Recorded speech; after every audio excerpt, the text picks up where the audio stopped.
코로나19가 세계 경제에 심각한 타격을 미치면서 각국이 경기 활성화 대책에 고심하고 있습니다.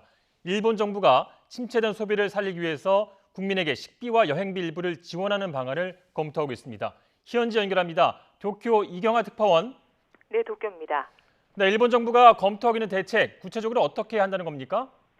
네, 일본 국민들이 여행을 하거나 외식을 할 때 내는 돈의 일부를 정부가 대신 부담하겠다는 겁니다.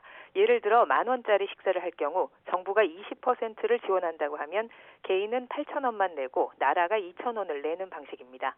정부가 계산을 할 때 쓸 수 있는 쿠폰을 국민들에게 직접 나눠주거나 또는 결제 금액의 일부를 나중에 현금처럼 쓸 수 있는 포인트로 돌려주는 방법 등이 검토되고 있습니다.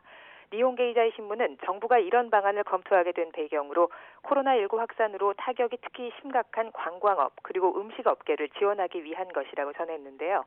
이를 위한 예산은 약 1조 엔, 우리 돈으로 11조 3천억 원 규모에 이를 가능성이 있다고 이 신문은 덧붙였습니다. 지난달 일본을 찾은 외국인 관광객은 지난해 같은 기간과 비교해 58%나 급감했다는 일본 관광청의 조사 결과도 얼마 전에 나왔습니다. 코로나19로 이동 제한, 휴교, 각종 행사 취소 등이 이어지면서 소비가 크게 위축된 상황인데요.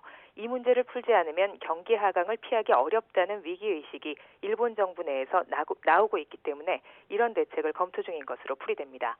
이뿐 아니라 국민 한 명당 최고 10만 엔, 우리 돈으로 약 113만 원을 현금으로 줘서 돈을 쓰도록 하자 이런 방안까지도 논의되고 있습니다. 일본 정부는 코로나19 경제 대책을 총정리해서 다음 달 내놓을 예정입니다.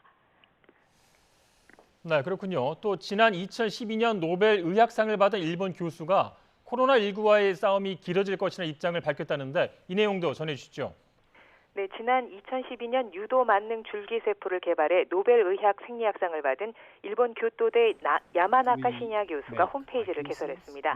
이 홈페이지 머릿말에 이런 내용이 실려 있는데요. 코로나19와의 싸움은 단거리 경주가 아니라 1년은 갈 수 있는 마라톤과 같다. 이렇게 적었습니다. 지치거나 경계를 멈추면 감염은 순식간에 확산해 의료 붕괴와 사회 혼란으로 이어질 수 있다는 경고도 함께 실었습니다.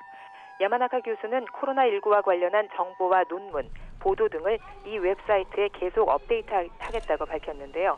일본에서도 코로나19와 관련한 가짜 뉴스들이 인터넷을 중심으로 확산하고 있는 상황입니다. 야마나카 교수는 자신은 보건위생 전문가는 아니지만 코로나19 위협에 맞서 정확하고 과학적 근거가 있는 정보 전달을 통해 의학자로서 기여하고 싶다. 이런 입장을 아사히 신문과의 인터뷰에서 밝혔습니다. 지금까지 도쿄에서 YTN 이경아입니다.